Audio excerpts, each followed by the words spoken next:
This is your presenter Asloob Mudassar, and I am presenting slide number 128 of the course on laser physics. Question is, describe briefly some important Q switching methods. The answer is, there are two categories of Q switching: active Q switching, passive Q switching. In active Q switching, an external input, for example, a voltage, is given to a device, for example, a nonlinear crystal, to change the state of the device as open or closed shutter. In passive key switching, the device automatically switches between open and closed states. Active, active techniques include electro-optic shutters, rotating prisms, acousto-optical switches, etc. Passive technique includes saturable absorber. Detail is given next. You know that Q switching method has also been, Q switching technique has been discussed in the previous slide, that is in slide number 127. You should consult that slide first so that you can understand the basics of the Q switching. Electro-optic Q switching. A DC voltage is applied across two faces of a nonlinear crystal, which includes change in the crystal's refractive indices, which induces change in the crystal's refractive indices. The induced birefringence is proportional to the applied voltage. The device may be regarded as a Pockels cell. So Pockels cell is a device where you apply a DC voltage and you produce a birefringence in the material. And the birefringence produced in that material is proportional to the applied DC voltage. So you can produce a required birefringence, which we are going to discuss next. The Pockels cell is arranged in the path of a linear polarized beam in such a way that the electric field of the incident beam EI makes an angle 45 degree with the birefringence axis phi x and phi y of the crystal.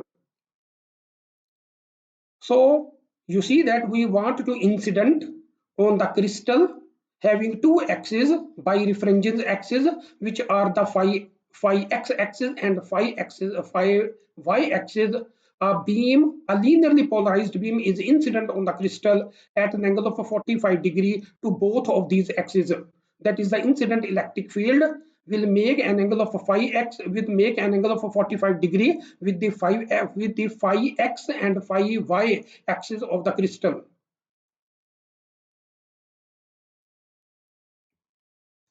The exit beam from the Pockels cell has two components, EOX and EOY, respectively, along the phi x and phi y axis.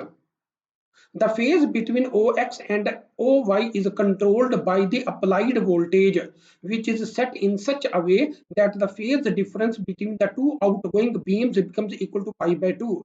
That is, delta phi is equal to pi by 2. So you see that we apply the Pockels cell, and applied voltage and applied DC voltage is applied to the Pockels cell in such a way that the light which is incident, that the light with an electric field incident on the Pockels cell makes an angle of 45 degree with both the fx axis and phi x axis and phi y axis, and the two components are produced. One is the OX component, EOX component, the other is the EOY component along the fx and fy directions. The phase between these two components, that is between the EOX component and EOY component, can be controlled by the applied voltage. And we apply the voltage in such a way that we want that the phase of pi by 2 is produced between these two components. That is, delta phi is equal to pi by 2. So when delta phi is equal to pi by 2, the output going beam from the Pockels cell will be circularly polarized. So you see that we want, the over aim here is to produce circularly polarized light. So what we do is that we have a linear polarizer just before the focal cell. When the light passes through the linearly polarized light, the light is linearly polarized. The axis of the polarizer is set in such a way that the applied electric field, that the electric field going out from the linearly polarizer is incident on the focal cell. And it is incident in such a way that it makes an angle of 45 degree with both the birefringent axes phi x and phi y of the crystal. Due to 45 angle, the amplitude of the incident electric field is split into half, that is EOX and EOY. So when the applied voltage to the focal cell is applied in such a way, that is the magnitude of the applied voltage is kept in such a way that the phase between E0x and E0y is pi by 2. So when these two beams, that is the EOX beam and EOY beam with a phase of pi by 2 comes out of the focal cell, then of course they interfere to produce, or they are combined to produce a circularly polarized beam. The expression for delta phi is given by delta phi is equal to K times delta N times L, capital L, where L is the thickness of the focal cell. K is the wave number. K is equal to 2 pi over lambda. Delta N is equal to the difference of the refractive indices along the two axes. That is, the delta N is equal to Nx minus Ny, where Nx is the refractive index seen by the EOX beam and Ny is the refractive index seen by the EOY when they traveled through the focal cell. Capital L is the length of the crystal. The outgoing beam from the focal cell is incident on the cavity mirror. That is, the circularly polarized beam from the focal cell is incident on the cavity mirror and is reflected back towards the focal cell, where it undergoes an additional phase change of pi by 2.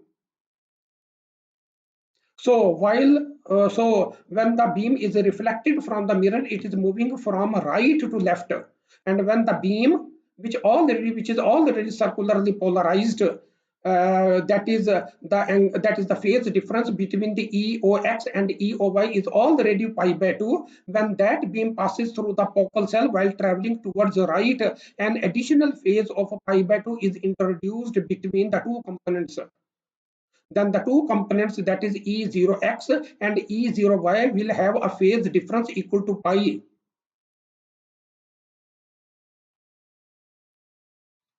The total phase of the outgoing beam from the focal cell during the second pass becomes equal to pi. That is, the beam becomes linearly polarized with the polarization axis rotated by 90 degrees with respect to the incident beam. So you see that the beam which was obtained from the polarizer before it enters into the focal cell from the left side has an orientation, and now the beam which exits the focal cell while traveling towards the right and incident on the polarizer has an axis which is rotated by 90 degree. The beam with the electric field axis at 90 degree to the polarizer axis is blocked by the polarizer, because the axis of the polarizer is now orthogonal with the beam which is coming out from the focal cell while traveling towards the right. So due to that one, no beam will come out from the polarizer when it is traveling towards the right. This corresponds to the Q switch in the closed state.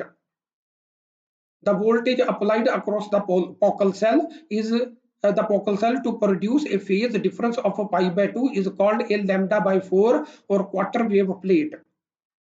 So here the focal cell is acting as a quarter wave plate because it is producing a phase difference of pi by 2 between the two outgoing components, or may be regarded as the lambda by 4 plate or the quarter wave plate, because when the light comes out from a quarter wave plate, the two beams being having a phase difference of pi by 2 interfere and add up and produce circularly polarized beam. So you see that what we have described is that we have a linear polarizer. The light is entering the linear polarizer from left and comes out from the polarizer, and while traveling towards the focal cell, while traveling towards left, it enters the focal cell at an angle of 45 degree with the axis of with the birefringence axis of the focal cell. So when the light comes out from the focal cell, the two beams, that is the E0x beam and the E0y beam, has a phase difference of pi by 2 between them. Due to that one, they are circularly polarized. So the resultant electric field from these two is circularly polarized. That is the EOX and EOY with a phase difference of pi by 2 combined to give you a circularly polarized beam. That circularly polarized beam will hit the cavity mirror on the right and is reflected back towards the focal cell. So when the beam enters the focal cell from the right side, an additional phase of a pi by 2 is produced. So when the beam exits the focal cell while traveling towards the right, now the two components E0x and E0y now has a phase of pi between them. And due to that one, when they combine, a linearly polarized light is produced, but the axis of the polarizer is rotated by an angle of 90 degree with respect to the beam which was initially incident on the focal cell. Now this beam, when enters the polarizer, it finds that the polarizer axes are orthogonal to the direction of the electric field orientation of the beam going from the focal cell towards the right. So this beam will not pass through the polarizer, and the beam is stopped because the polarizer axis is now orthogonal to the beam coming out from the focal cell while traveling right towards the towards the polarizer. So this corresponds to the Q switch in the closed state. So our linear polarizer and oval focal cell, these two are combined to produce a Q switch. And in this state, the Q switch is said to be in the closed state.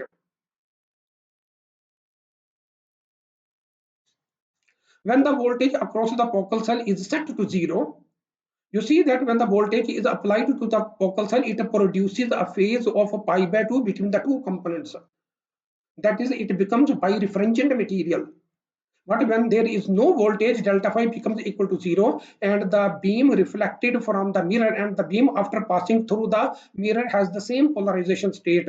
So when this beam from the focal cell is incident on the mirror, and it is reflected back and can pass through the focal cell as well as the polarizer, because both the beams incident from the left and incident from the right have the same state of polarization. This light can also pass through after passing through the focal cell. It can straight and directly pass through the polarizer because there is no change in the polarization state of the light. This corresponds to the Q switch in the open state, and the light can pass through the polarizer. So the Q switch is said to be in the open state.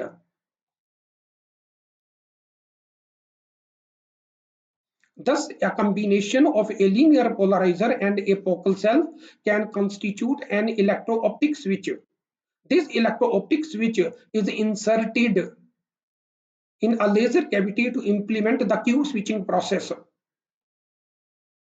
And you know that this is an active Q switching process because we are controlling the voltage across the focal cell by ourselves. The diagram of the focal cell is given now. Let me read the caption first. An electro-optic switch based on focal cell in a closed state when delta phi is equal to pi by 2, and in the open state when delta phi is equal to 0. So this polarizer and the focal cell, which have been shown in the cavity, the laser cavity, full cavity of the laser has not been shown, only one mirror of the cavity has been shown. And this beam is a beam which has a parallel wavefront. For example, it is a parallel beam incident on the polarizer, and then of course you see that it is polarized and is incident on the focal cell, and the beam from the focal cell is incident on this mirror and is reflected back towards the focal cell, and after passing through the focal cell it also passes through the polarizer depending upon the state of the on the state of the light which is available between the focal cell and the polarizer. So if the beam while traveling towards the right from the focal cell through the focal cell has a linear polarizer, has a linear polarizing state which is orthogonal to this polarizer axis, then of course the beam will not pass through the polarizer and the electro-optics which is said to be in the closed state. But when there is no voltage applied to the focal cell, then the light, linearly polarized light, passes through the focal cell, as the same state of linear polarization is incident on the mirror and is reflected back with the same state of polarization, passes through the focal cell with the same state of polarization, and is also passes through the polarizer having the same axis, and the polarization state passes through the polarizer, and this switch is then set to be in the open state. And you see that this assembly is inserted in a laser cavity. The other mirror of the cavity is lying to the left side, which has not been shown.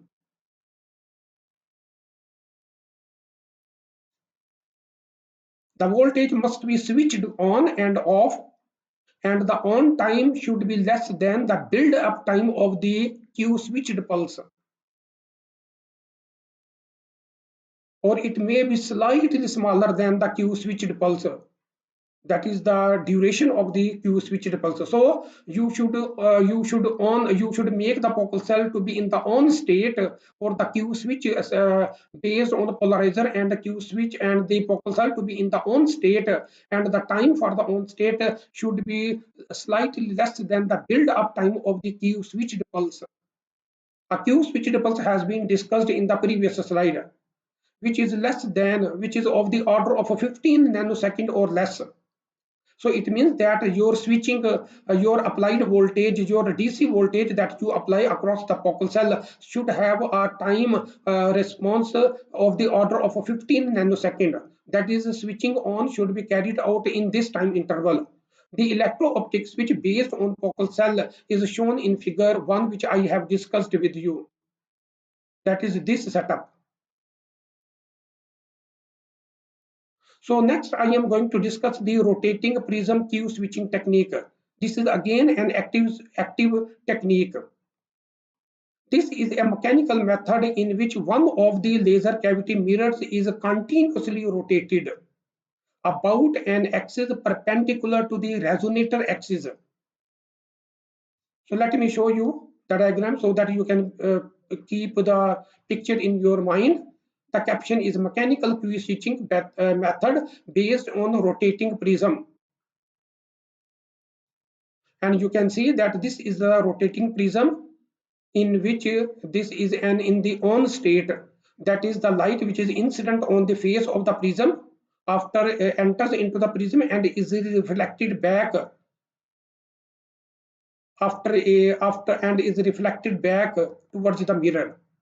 So you see that this completes the path of the light through the active medium. But when the prism is in different orientation, then of course the light which will enter into the prism is not reflected back towards the mirror. That would then be the off state. And this prism, of course, when its face is parallel, when the face of the prism is parallel to the mirror, then the prism will be in the on state, otherwise it will be in the off state. And we can say that the Q switching is happening with the rotation of the prism.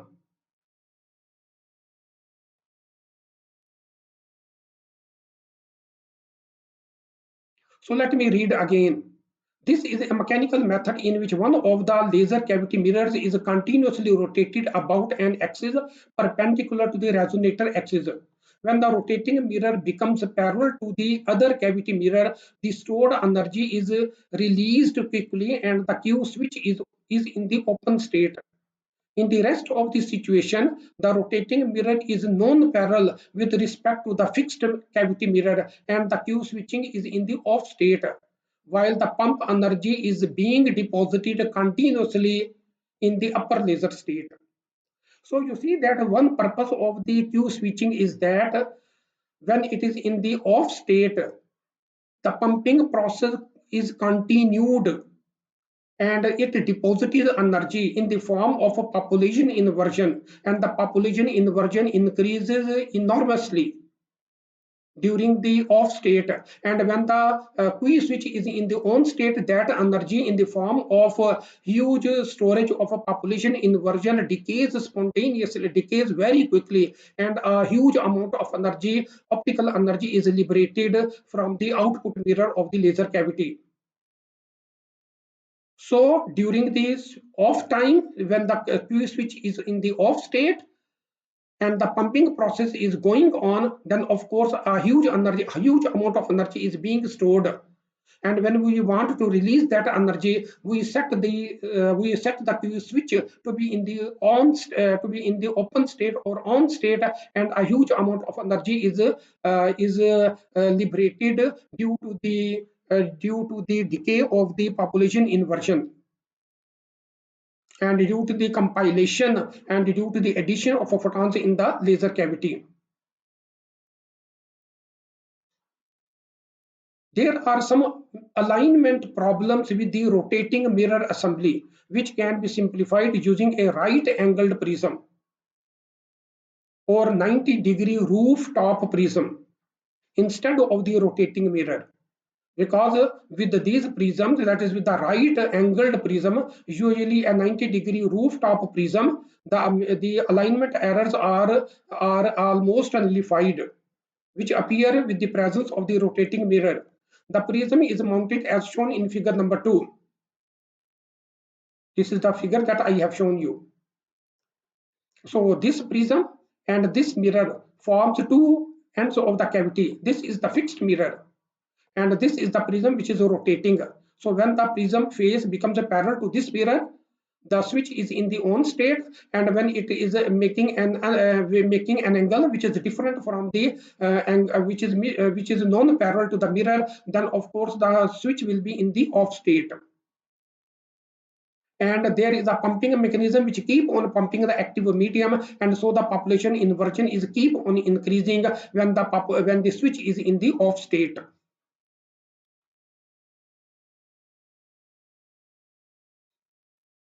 So when the front face of the prism becomes parallel to the fixed mirror, the light is always reflected backward parallel to the incident beam through a lateral shift. And you can see that over here that there is a lateral shift between the two beams. That is the beam which has entered into the prism and the beam which will leave the prism towards the mirror. There is a shift between the two beams. This is the lateral shift between the two beams. So the light is reflected backward parallel to the incident beam, though laterally shifted. The mechanical Q switching method are noisy due to rotating motor. The limited speed of the motors categorize them as slow Q switching methods, and multiple pulses may result from the slow Q switching methods. So in order to confirm that how slow Q switching method can be used to produce multiple Q switching pulses, you should consult the previous slide.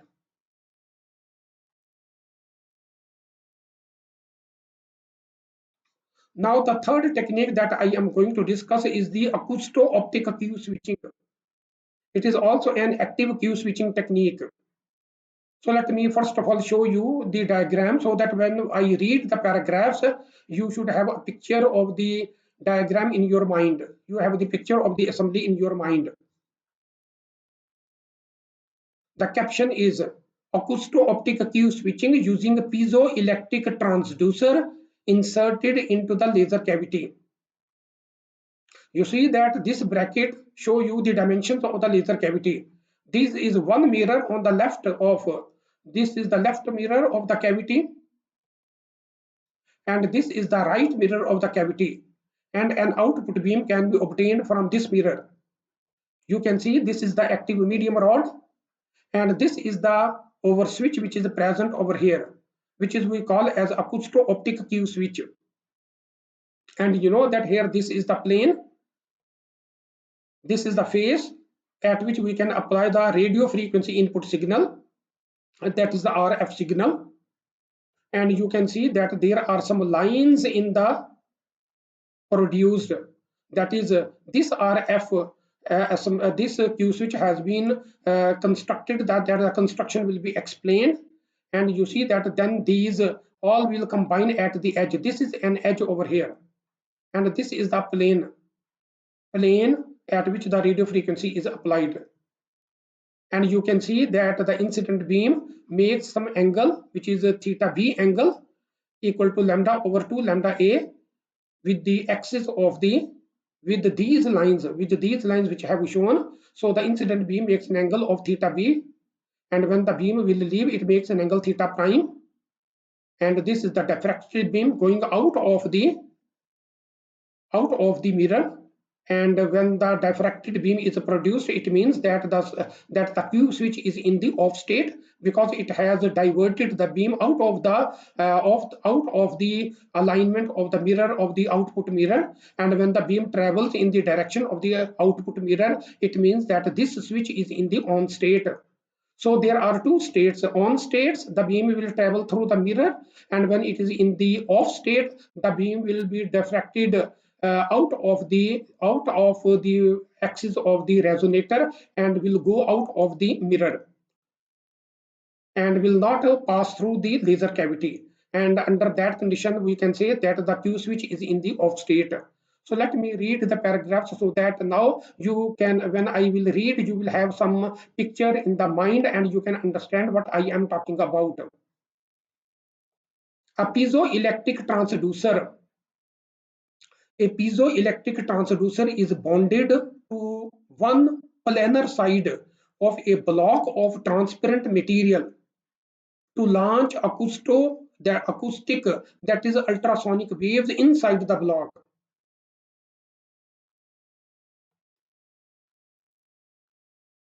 So you see that here you can see that this is a piezoelectric transducer at which we apply the radio frequency signal. And when we apply the radio free signal, what happens is that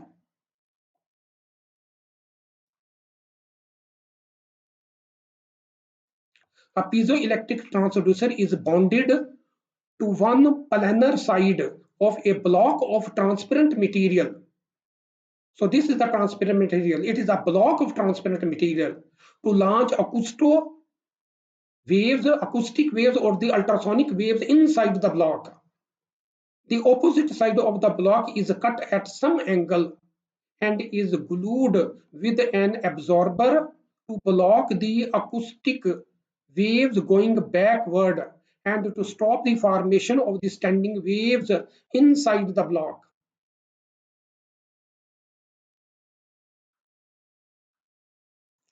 So concentrate on this one. The opposite side of the block is cut at some angle and is glued to an absorber.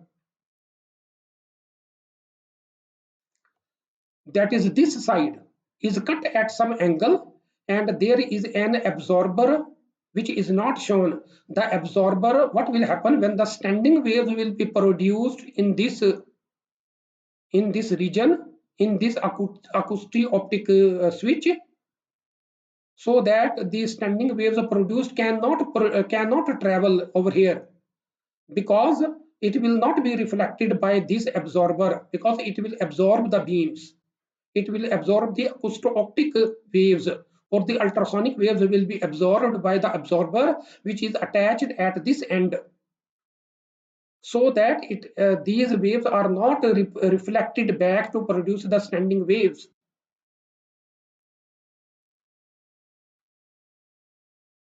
So let me read again. A piezoelectric transducer is bonded to one planar side of the block of a transparent material to launch acoustic or ultrasonic waves inside the block.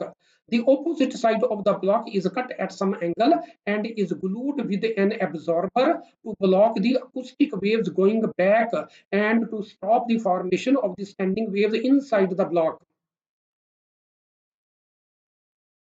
So we do not want any standing waves to be produced in this block of transparent material.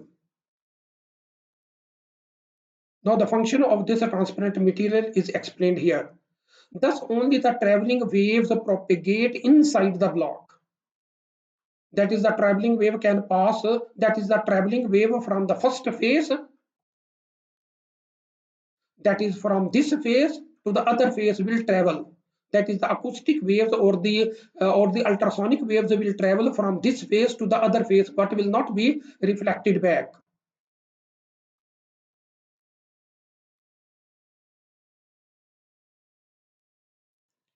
Thus, only the traveling waves propagate inside the block. The ultrasonic waves, while traveling, exert strain, and due to photoelastic effect, local variations in the refractive index of the material occur. These periodic changes in the refractive index are seen as periodic variation in phase by the light propagating at an angle theta b to the phase grating lines as shown in figure.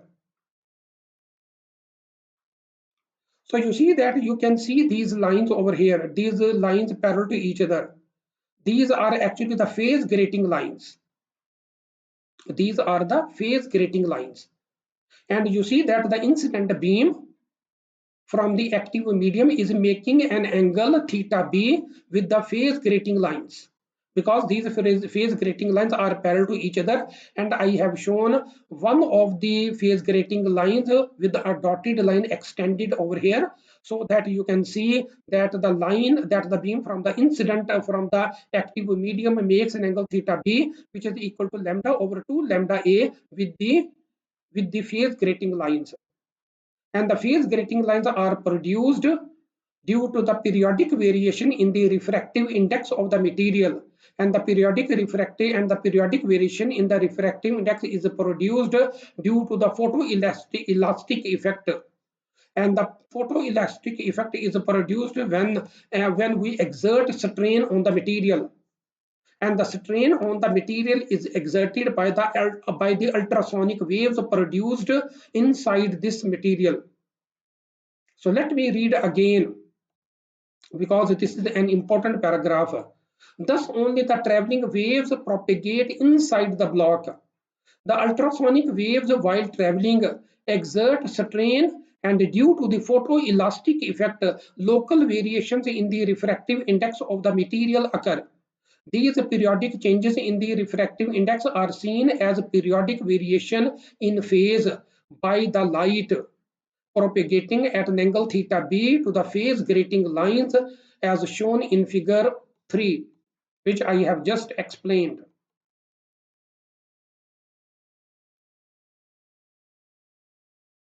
So you see that these are the phase grating lines which are produced due to the periodic variation in the refractive index of this material, and these periodic variations are produced when we apply this radio frequency signal, or when an ultrasonic acoustic or the ultrasonic waves pass through this material with periodic variation, and of course the periodic structure will appear, and these are actually the phase gratings.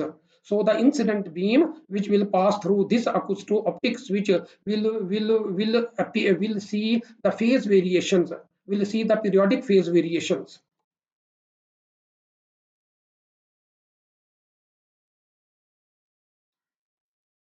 The spatial period of the phase grating lines is equal to the acoustic wavelength lambda A. So here lambda A stands for acoustic, and lambda is the acoustic wavelength. The spatial period of the phase grating, this is the spatial period of the phase grating, is equal to lambda A. The spatial period of the phase grating lines is equal to the acoustic wavelength lambda A. The amplitude of the lines is proportional to the wave amplitude,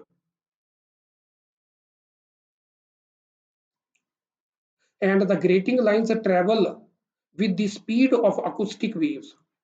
So you see that the grating lines which are produced in the material travel with the acoustic waves, with the speed of the acoustic waves, and the spatial period of those grating lines is lambda a, and the strength of these and the magnitude or the amplitude of these phase lines is due to the value of the due to the magnitude of the acoustic waves which travel through that material. Due to the grating lines, a part of the beam is diffracted.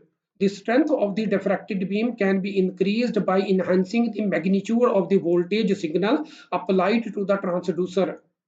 Because the greater the value of the voltage across the transducer, the greater is the magnitude of the acoustic or the ultrasonic waves produced in that material, and the greater will be the strength of the grating lines which are produced, and the greater will be the strength of the diffracted incident beam. If, if the strength of the diffracted beam is increased up to 100%, the undiffracted beam which is used as the laser beam will vanish and the laser oscillations are completely suppressed. The Q switch is closed. So the purpose is to say that when the signal strength is when the value of the RF signal is much stronger, then a stronger waves are produced.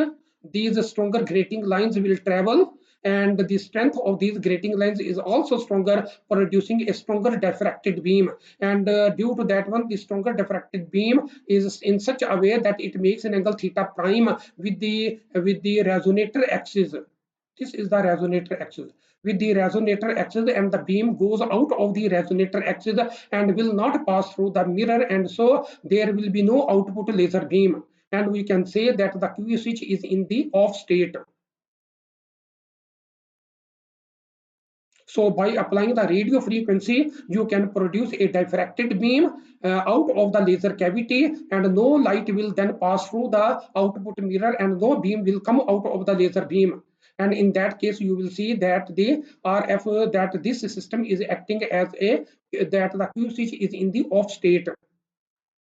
While the Q switch is in the off state, the active medium is continuously being pumped. So a high population inversion is being achieved during the period the switch is in the off state.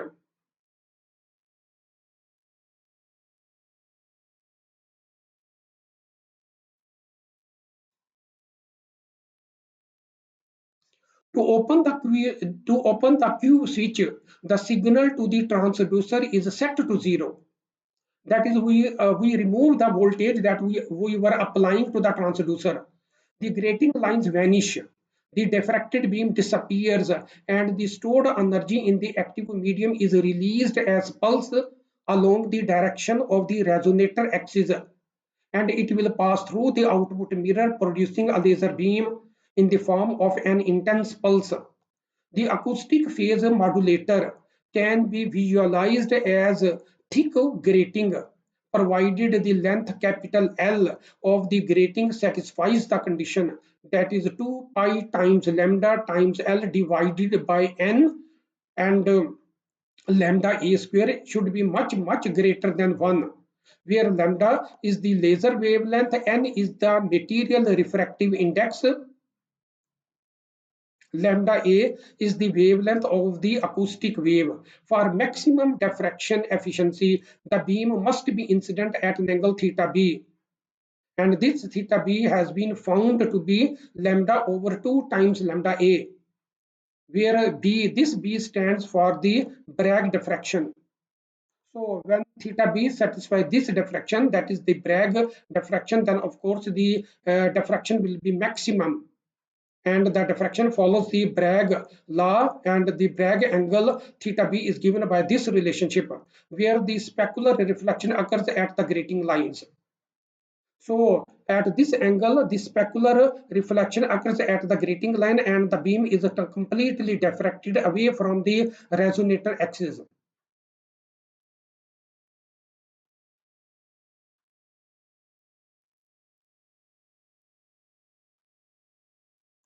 The diffraction efficiency can also be increased by increasing the power of the radio frequency signal, that is the RF signal, roughly of the order of 2%.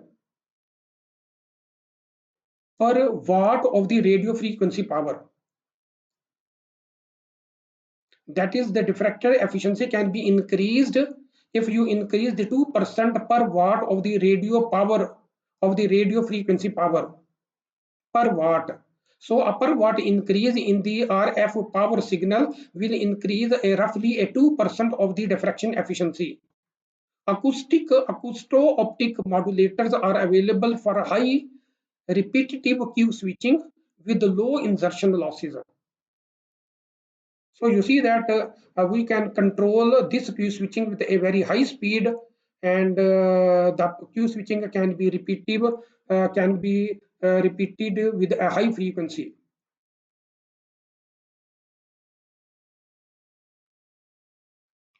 Now the next technique we are going to discuss is the saturable absorber Q switching. So this is the only passive Q switching technique we are going to discuss.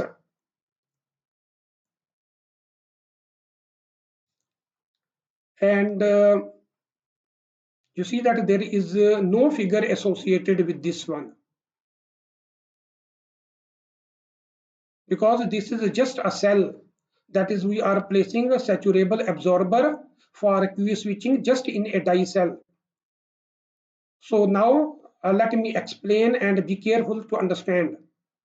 A saturable absorber is a solution of a saturable dye in an appropriate solvent that has a very high absorption at the laser wavelength of interest.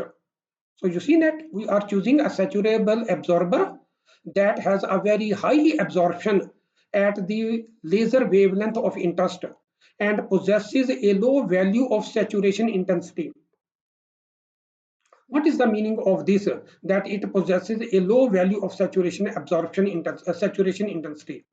That is, a small intensity of the laser beam can saturate it.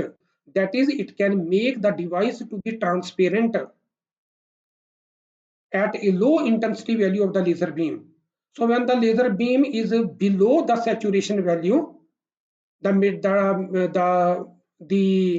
saturable absorber or the device has a very high absorption, and the material and the device act as a Q switch in the closed state.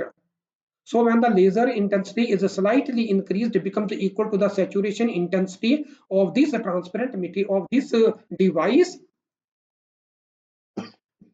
Then this device becomes transparent. And when this device becomes transparent, then this device may be said to be a Q switch in the on state. It must have a very large peak cross section, which means that it becomes saturated at low values of the saturation intensity. So when this saturation intensity is the saturation intensity that is required to make the device completely transparent. So when the laser intensity is less than this saturation intensity, which is required for the device, then of course the device behaves as an opaque device having very high absorption. No light can pass through. That is, the laser wavelength of interest cannot pass through this device, and the device is said to be in the off state. That is, the Q switch is in the off state. And when the laser intensity I becomes greater than IS, then the device becomes transparent, and the light, and due to being transparent, the laser light can pass through this device, and the device is said to be in the on state.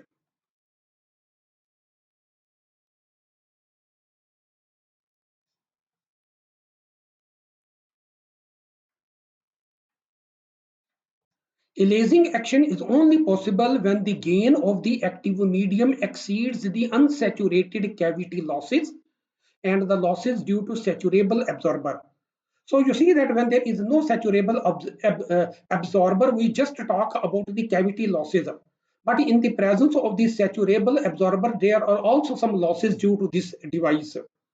So a lasing action is possible only when the gain of the active medium is exceeds the sum of two losses, that is the cavity losses plus the losses due to saturable absorber, which is very high. these losses due to saturable absorbers are very high.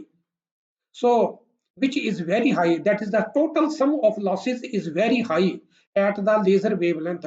The presence of the saturable absorber cell in the laser cavity sets a very high value for critical inversion.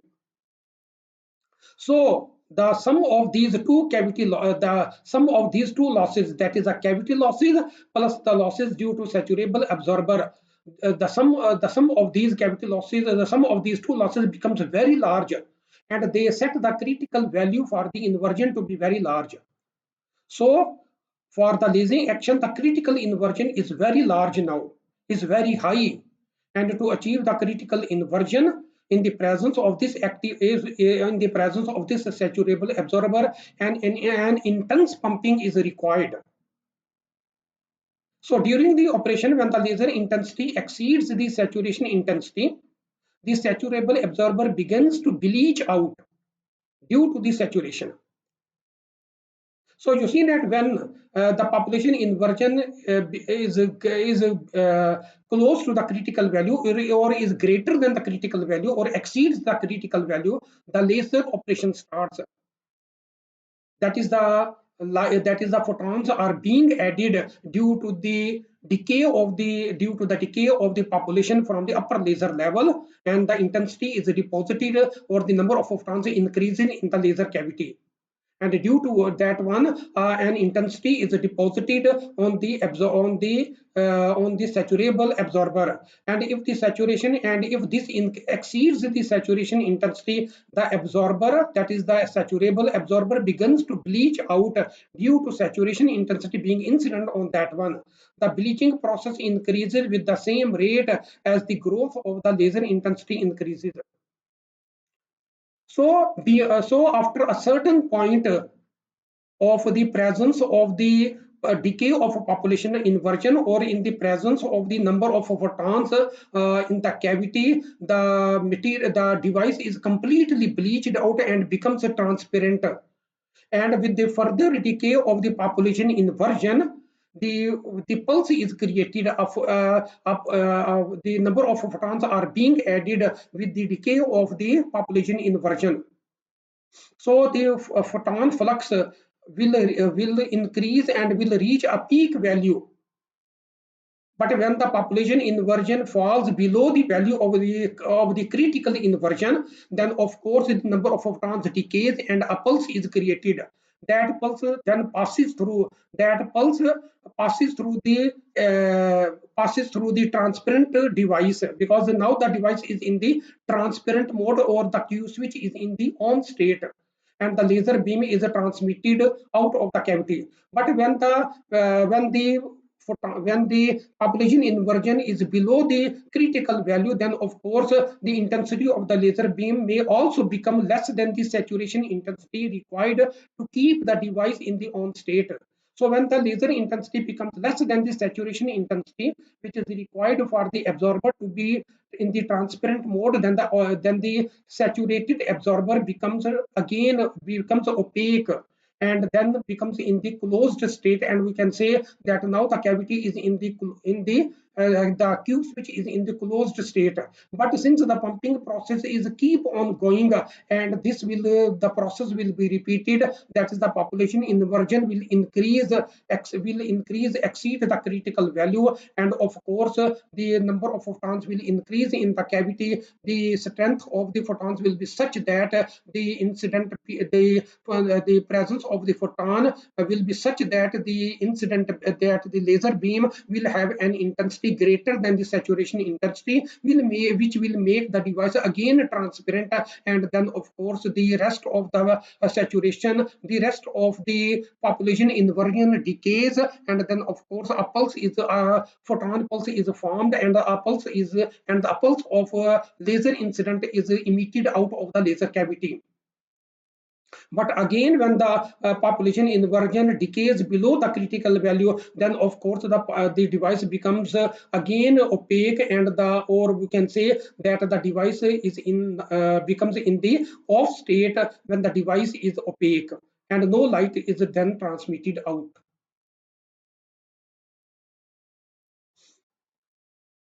So I have explained verbally. Now let's read these paragraphs for the completeness.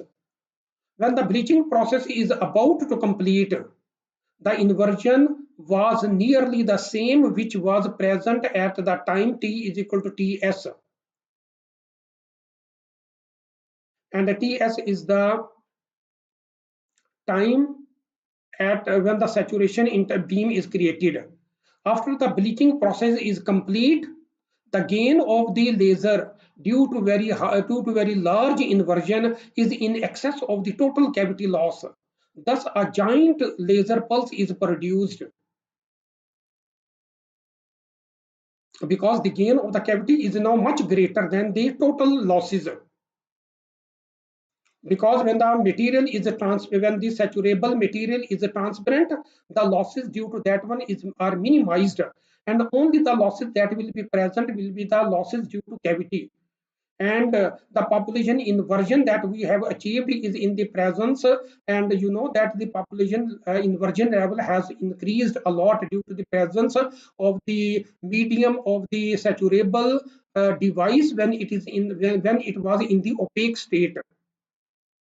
Thus, a giant laser pulse is produced before the laser intensity reaches IS. That is the critical, that is the saturation intensity, the saturable Q switch is in the off state. So you see that when the impulse is generated and is made to transmitted out of the cavity, then of course the laser intensity will fall. And when the laser intensity becomes equal or becomes less than the saturation intensity required to keep the device on, the saturable Q switch is now in the off state, and when the bleaching process is complete. And when the bleaching process is complete, the saturable Q switch is in the on state. So simply, when the laser intensity is greater than the saturation intensity, the device is in the on state. When the laser intensity is less than the saturation intensity, the device is in the off state. And when the laser intensity becomes greater than the saturation intensity, the bleaching process starts in the device, and the device becomes transparent. Or we can say that the device is in the on state. But when the laser intensity is less than the saturation intensity of the device, we can say that the Q switch is in the off state or in the opaque state. Let us denote the critical inversion. In the absence of the saturable absorber by NCA. NC, you know that NC stands for the critical population inversion. NC stands for the critical population inversion, and A mean that due to the absence of the device. So NCA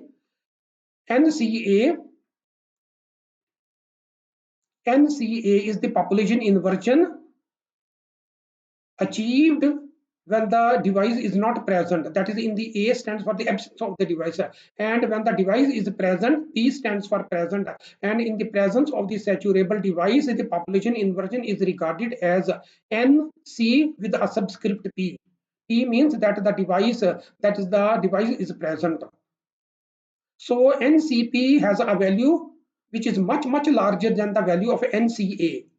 So you see that in the presence of the device, we have to fulfill this requirement. That is, when the population inversion is at least equal to this value in the laser, then of course the lasing action could start. The laser gain hardly exceeds NCP when L is less than the saturation intensity of the device.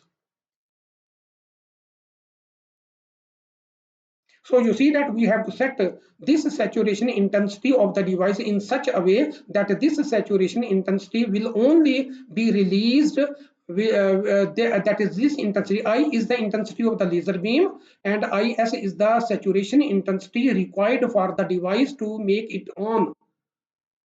So you see that when overpopulation is reached to this value, NCP value, then of course the laser intensity I will increase in the cavity, and when this I becomes greater than IS, then of course the device becomes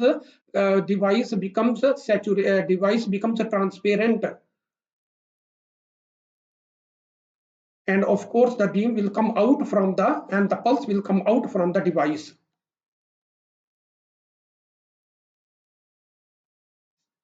During the bleaching process, inversion starts falling.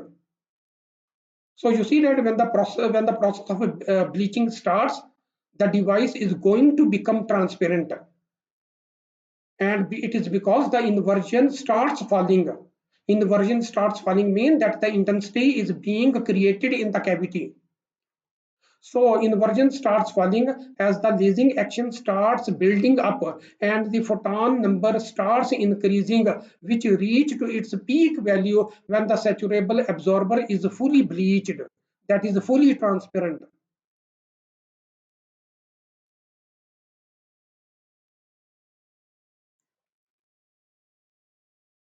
So you see that these two things are arranged in such a way that is a fully transparent condition is arranged when the laser intensity is maximized in the cavity. The photon numbers then starts decreasing as the inversion falls below the value of NCP. That is when the inversion falls below the value of critical inversion. The number of photons starts decreasing and the laser action completely stops when the intensity of the laser beam becomes less than the saturation intensity required for the device to make it on, because now the saturable absorber is acting as a closed switch under the condition that the laser intensity is less than the saturation intensity required for the switch. The process of photon peak formation, that is the photon number increases, reaches to peak value and then decreases to zero. This makes the photon peak formation, and the process of a photon peak formation naturally acts as a cavity mode selection process. So you see that during the formation of the photon peak, the intensity is also reached automatically, that I becomes greater than the IS value, and the device also becomes ready, that is becomes transparent or becomes in the on state for the laser pulse to be transmitted or the photon peak to be transmitted.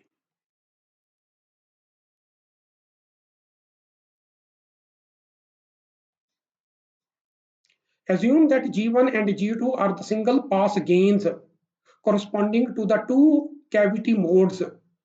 Suppose that we assume two cavity modes and we are talking about only a single pass gain, that is G1 and G2 are the single pass gains corresponding to two cavity modes, that is corresponding to two longitudinal modes of the cavity with corresponding single pass losses gamma 1 and gamma 2. Gamma 1 is the single pass losses for the single mode, and gamma 2 is the single pass losses faced by the second mode. The two modes have the same initial intensity due to the spontaneous emission process. Then the ratio of the two intensities at the time, that is the saturation peaks, that is the saturation intensity, that is the laser intensity becomes equal to the saturation intensity is given by, that is I1 over I2. So I1 is the intensity due to mode number 1, I2 is the intensity due to mode number 2, and we have taken the ratio of these two intensities, which is given by e to the power g1 minus gamma 1 divided by e to the power g2 minus gamma 2. And if you solve this one, that becomes equal to e to the power gamma times n.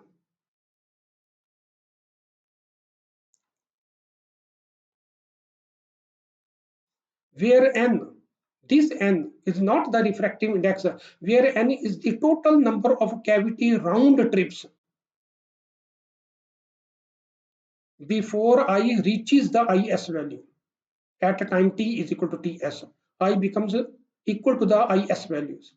Before that, it may have multiple passes in the cavity, and gamma is given by, you can solve this one to get the value of gamma. Gamma is equal to G1 minus gamma 1 minus G2 minus gamma 2, even when delta is very small.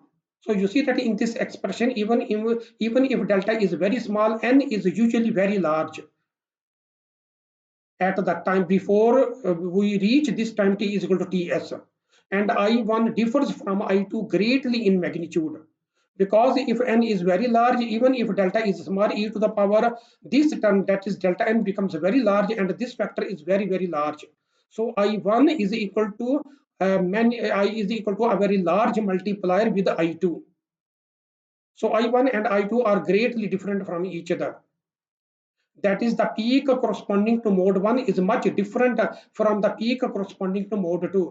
Thus, the natural selection of mode 1 will occur when the saturable absorber is present. That is, when the saturable absorber becomes transparent due to the transparency of the mode 1, because the mode 1 will make that device transparent, because the mode 1 intensity is much, much greater than the intensity of the mode 2. So the mode 2 intensity will not saturate the device. Mode 1 intensity being much, much greater than the intensity of mode 2 will first make the device to switch on. And due to that one, the device will be transparent and it will be in the on state for the mode 1, and so the mode 1 will pass through the device. The mode 2 will also pass, but the intensity of the mode 2 will be much, much smaller than in comparison with the intensity of the mode 1. And we could say that only effectively we can say that only one on the intensity corresponding to the mode 1 is transmitted. This is the most common passive key switching technique. Photochemical degradation of the dye is a common problem of such methods. So you see that we have discussed three active queue switching methods and one passive queue switching method, which were very common and are used very effectively and commonly in most of the commercial techniques. So this is the end of slide number 128.